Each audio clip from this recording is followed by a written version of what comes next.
Assalamualaikum warahmatullahi wabarakatuh. Selamat siang sahabat pendengar pemirsa di mana saja Anda berada. Saatnya kita ikuti program Jatim News Today, siaran khusus update COVID-19 edisi hari ini, tepatnya di hari Rabu 11 November 2020. Rangkuman kabar update penanganan COVID-19 untuk regional Jawa Timur segera sahabat simak dalam update COVID-19. Update COVID-19. Bersama saya Panji Harto di studio siaran Suara Sidoarjo. Untuk kali pertama kita akan bergabung bersama Karina Putri dari LPPL Suara Sidoarjo. Putus COVID-19, Brigif 2 Marinir Sidoarjo lakukan penyemprotan disinfektan. Karin? Iya, baik. Untuk memutus mata rantai penyebaran COVID-19, Kompi Markas Brigif 2 Marinir melaksanakan penyemprotan disinfektan di Kesatrian Marinir R. Suhadi Gedangan, Sidoarjo, Jawa Timur. Kegiatan penyemprotan cairan disinfektan yang dipimpin oleh Letdamar Widayat tersebut merupakan salah satu untuk memutus penyebaran virus corona di lingkungan Brigif 2 Marinir dan sekitarnya. Areal yang disemprot disinfektan adalah seluruh Kesatrian Marinir R. Suhadi, yang diantaranya adalah area-area umum yang sering digunakan oleh personil, seperti ruang kerja, ruang jaga, ruang rapat, lobi, dan ruang VIP. Selain itu, penyemprotan juga dilaksanakan di penjagaan, gedung balai prajurit Bapra, dan Rumdis Brigif 2 Marinir. Mayor Marinir Dedi Trihartono, Komandan Kompi Markaf Brigif 2 Marinir, mengharapkan kepada seluruh prajurit Kima Brigif 2 Marinir agar selalu menjaga kebersihan diri sendiri dan lingkungan serta tetap waspada dalam menyikapi penyebaran COVID-19. Demikian saya Karina Putri, Suara Sidoarjo melaporkan untuk Jatim News Today. Kembali ke studio. Bergeser ke Kota Blitar, ada Afik Rahardian dari Mahardika FM Kota Blitar. Kasus konfirmasi COVID-19 di Kota Blitar kembali bertambah 1 orang. Afik.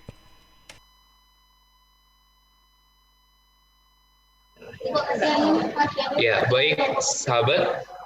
Kasus konfirmasi COVID-19 di Kota Blitar kembali bertambah 1 orang, merupakan pindahan kasus kontak erat tenaga kesehatan asal Kelurahan Sanan Wetan. Hal ini disampaikan Muhammad Mukhlis, juru bicara Satuan Tugas Penanganan COVID-19 Kota Blitar saat melakukan rilis perkembangan COVID-19 di Mahardika FM 10 November 2020.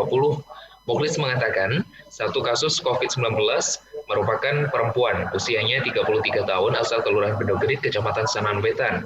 Yang bersangkutan berprofesi sebagai tenaga kesehatan dan menjadi salah satu kontak erat kasus konfirmasi Kelurahan Sanan Wetan, yaitu seorang tenaga kesehatan berusia 31 tahun sebelumnya.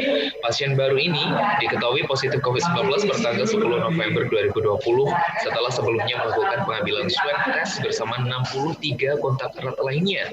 Saat ini kondisi pasien dalam keadaan sehat dan menjalani isolasi mandiri di rumah isolasi. Mukhlis menegaskan, di hari yang sama kasus suspek di Kota Blitar juga bertambah 3 orang. Kasus pertama merupakan seorang laki-laki berusia 55 tahun dari Kelurahan Ngadirjo. Sejak tanggal 4 November 2020 mengeluhkan demam, mual, muntah, dan pusing. Saat ini yang bersangkutan dirawat di Rumah Sakit Rujukan COVID-19 Kota Blitar dan menunggu hasil RT-PCR keluar. Kasus yang kedua, seorang perempuan berusia 58 tahun dari Kelurahan Pakunden, yang pada tanggal 1 November 2020 mengeluhkan batuk tidak berdahak. Hasil fototoreks PA dimungkinkan adanya peradangan paru-paru. Dan kasus ketiga, seorang perempuan berusia 38 tahun dari Kelurahan Bendo. Sejak tanggal 6 November 2020 mengeluhkan demam, lemah, mual, dan muntah. Saat ini yang bersangkutan melakukan isolasi mandiri di rumah dan menunggu hasil RT-PCR keluar. Sementara sampai 10 November 2020, jumlah kumulatif pasien COVID-19 di Kota Blitar mencapai 194 orang. Rinciannya 178 orang sembuh, 7 orang menjalani isolasi, dan 9 lainnya meninggal dunia. Afik Rahardian, Mahardika FM untuk Jatim News Today. Bergeser tidak jauh-jauh ke Kabupaten Blitar, ada Risma Erina, Persada FM Kabupaten Blitar. Puluhan klinik kesehatan di Kabupaten Blitar mulai beroperasi. Silakan.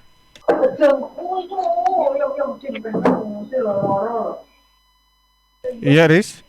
Ya, baik. Klinik kesehatan merupakan fasilitas pelayanan yang menyelenggarakan pelayanan kesehatan perorangan dan juga menyediakan pelayanan medis dasar ataupun spesialistik.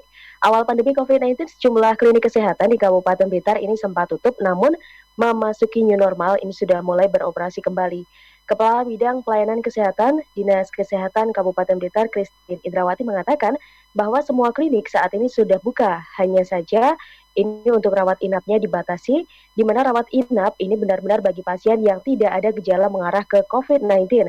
Bahkan juga dilakukan rapid test terlebih dahulu sebelum menentukan pasien diizinkan inap atau tidak. Berdasarkan hasil pantauan, sebanyak 23 klinik kesehatan yang ada di Kabupaten Blitar ini sudah menerapkan protokol kesehatan dengan ketat, karena memang tujuannya sama-sama menjaga kesehatan dan mencegah penyebaran COVID-19. Christine menambahkan, puluhan klinik kesehatan ini sudah melayani rawat inap maupun rawat jalan. Hanya saja ada satu klinik yang melayani rawat jalan, yaitu yang berada di Garum. Sementara itu mulai awal tahun hingga sekarang ini belum ada penambahan izin klinik baru. Demikian, saya Risma Erina dari LPPL Radio Persada FM Kabupaten Blitar melaporkan untuk Jatim News Today. Bergeser ke Pulau Garam Madura, ada Hera Rosita dari Realita FM Pamekasan. Di Kabupaten Pamekasan berstatus zona kuning, tersisa 4 kecamatan zona orange. Hera, silakan. Baik kerabat, Kabupaten Pamekasan telah berstatus zona kuning atau tingkat penyebaran virus corona sudah mulai rendah. Namun dari 13 kecamatan di Bumi Gerbang Salam ini masih terdapat 4 kecamatan yang berstatus zona oranye atau tingkat penyebaran COVID-19 dalam tingkat sedang. 4 kecamatan tersebut adalah Kecamatan Pademawu, Propo, Larangan, dan Galis, dan 9 kecamatan lainnya dalam zona kuning.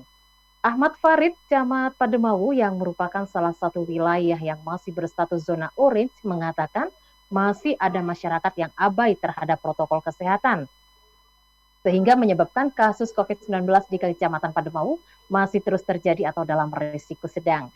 Farid menyampaikan meskipun telah ada himbauan baik di balai desa maupun di pasar, masyarakat di Pademawu masih sering bahkan mengabaikan protokol kesehatan yang dianjurkan agar dipatuhi. Sebab dengan mematuhi protokol kesehatan tidak akan rugi. Selain untuk menjaga kesehatan dirinya sendiri, juga ikut menjaga dan menyadarkan masyarakat yang lainnya untuk mematuhi protokol kesehatan. Menurut Farid, pihaknya tidak akan bosan mengimbau masyarakat setempat untuk selalu menerapkan protokol kesehatan ketika berada di luar rumah seperti memakai masker, mencuci tangan, dan menjaga jarak. Untuk melengkapi informasi siang ini, per 11 November 2020, jumlah pasien positif COVID-19 di Pamekasan sebanyak 373 orang, dengan rincian pasien sedang diisolasi sebanyak 12 orang, pasien sembuh 329 orang, dan 32 orang lainnya meninggal dunia. Demikian, kembali ke studio. Baik, terima kasih Hera, dan sekarang kita bergeser menuju ke kota atau ke Kabupaten Gresik. Ada Isyatun Hania dari LPPL Suara Gresik. 9 dari 18 kecamatan di Kabupaten Gresik masuk dalam status zona hijau. Hania. Sahabat, seiring menurunnya angka positif COVID-19 di wilayah Kabupaten Gresik, 9 kecamatan dari total 18 kecamatan telah dinyatakan sebagai zona hijau COVID-19. Kepala Bagian Humas Pemerintah Kabupaten Gresik Reza Pahlevi mengatakan, secara umum kesembuhan wilayah COVID-19 sudah mencapai 88%. 9 kecamatan diantaranya adalah Kecamatan Dukun, Riorejo, Kedamaian, Ujung Pangkas, Sangkapura, Tambak, Menjeng, Wuringin Anom, serta Panceng. Sementara itu sahabat, tanggal 10 November 2020, pasien yang telah dinyatakan sembuh sebanyak 3.354 orang dari 3.685 orang yang terkonfirmasi COVID-19, sedangkan 97 orang masih dalam perawatan dan sudah dinyatakan meninggal dunia sebanyak 234 orang. Selain itu, dikatakan juga bahwa selisih antara zona hijau dan orange hanya terpaut 0,24 poin. Beliau juga berpesan kepada masing-masing kecamatan yang sudah masuk zona hijau tidak boleh lengah meskipun kasus sudah bisa dikendalikan. Saya Isyatun Hania dari Suara Gresik melaporkan untuk Jatim News Today. Bergeser menuju ke LPPL Suara Madiun, tingkat kesembuhan COVID-19 di Kota Madiun bertambah. Semangat melawan Corona, jangan sampai punah. Amanda. Madiun bertambah Selasa 10 November 2020. Kasus nomor 152 dinyatakan sembuh dari COVID-19 dan diperbolehkan pulang. Yang bersangkutan berinisial SW, 14 tahun, berjenis kelamin perempuan, warga Kelurahan Klegen. Remaja ini terkonfirmasi COVID-19 pada 21 Oktober yang lalu. Sebelumnya, SW mengeluh demam serta flu dan berobat ke salah satu dokter spesialis.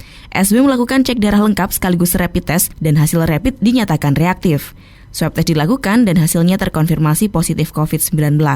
SW mengaku tidak berpergian keluar kota, namun sempat kontak dengan anggota keluarga yang datang dari Pontianak, sedang keluarganya diketahui negatif COVID-19.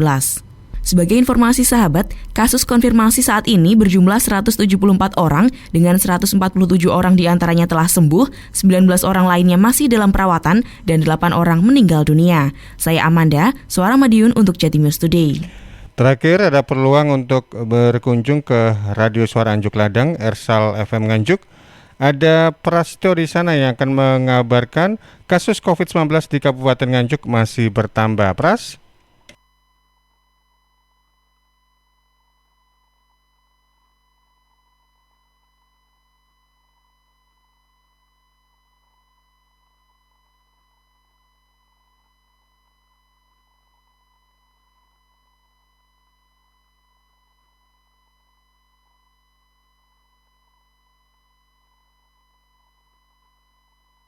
Kasus COVID-19 di Kabupaten Nganjuk terus bertambah, terutama dari mereka yang baru bepergian. Maka dari itu pemerintah menghimbau kepada masyarakat yang bepergian keluar kota harus meningkatkan kewaspadaan. Pasalnya, risiko tertular COVID-19 lebih besar dibandingkan mereka yang tetap berada di rumah. Setidaknya kemarin ada 3 orang yang dinyatakan terinfeksi corona setelah bepergian. Data yang dihimpun dari Gugus Tugas Percepatan Penanganan atau GTPP COVID-19 di Nganjuk menyebutkan 3 orang yang tertular COVID-19 setelah perjalanan dari luar kota, semuanya laki-laki, yakni pasien berusia 45 tahun asal Pace yang baru saja perjalanan dari Sidoarjo, kemudian pasien berusia 34 tahun asal Tanjung Anom yang baru perjalanan dari Bangkalan, Madura. Yang ketiga, pasien berusia 36 tahun yang punya riwayat perjalanan dari Jakarta. Juru bicara COVID-19 Dr. Hendrianto mengatakan semua pasien memiliki keluhan yang sama, yakni batuk, sesak nafas, dan panas. Selain ketiganya, Hendri menjelaskan ada 2 pasien lain yang dinyatakan positif terpapar corona kemarin, yakni laki-laki usia 76 tahun asal Patian Trowo yang saat ini dirawat di RSUD Kertosono, serta perempuan usia 60 tahun asal Loceret dirawat di RSUD Nganjuk. Dengan penambahan 5 kasus baru tersebut, total kasus terkonfirmasi positif COVID-19 di Nganjuk kemarin mencapai 642 orang, sebanyak 32 orang diantaranya masih menjalani perawatan di rumah sakit dan isolasi mandiri. Suspek 587, probable 10 orang, dan kontak erat 4.888. Saya Muhammad Prasetyo melaporkan untuk Jatim News Today. Tentunya untuk program Jatim News Today, siaran khusus update COVID-19 setiap hari Senin sampai dengan hari Sabtu, mulai jam 11:05 waktu Indonesia Barat, bisa Anda simak di LPPL Suara Sidoarjo, LPPL Mardika FM Kota Blitar, LPPL Persada FM Kabupaten Blitar, LPPL Realita FM Pamekasan, LPPL Suara Gresik, LPPL Suara Madiun, dan LPPL Ersal Nganjuk. Mewakili kerabat yang bertugas, saya Panji menyampaikan terima kasih dan juga jangan lupa untuk tetap melakukan dan patuhi protokol kesehatan. Selamat siang, sampai jumpa. Perkembangan penanganan COVID-19 untuk wilayah regional Jawa Timur sudah sahabat simak dalam update COVID-19. Update COVID-19 bisa sahabat simak Senin sampai Sabtu jam 11 siang. Persembahan dari Asosiasi Lembaga Penyiaran Publik Lokal Jawa Timur.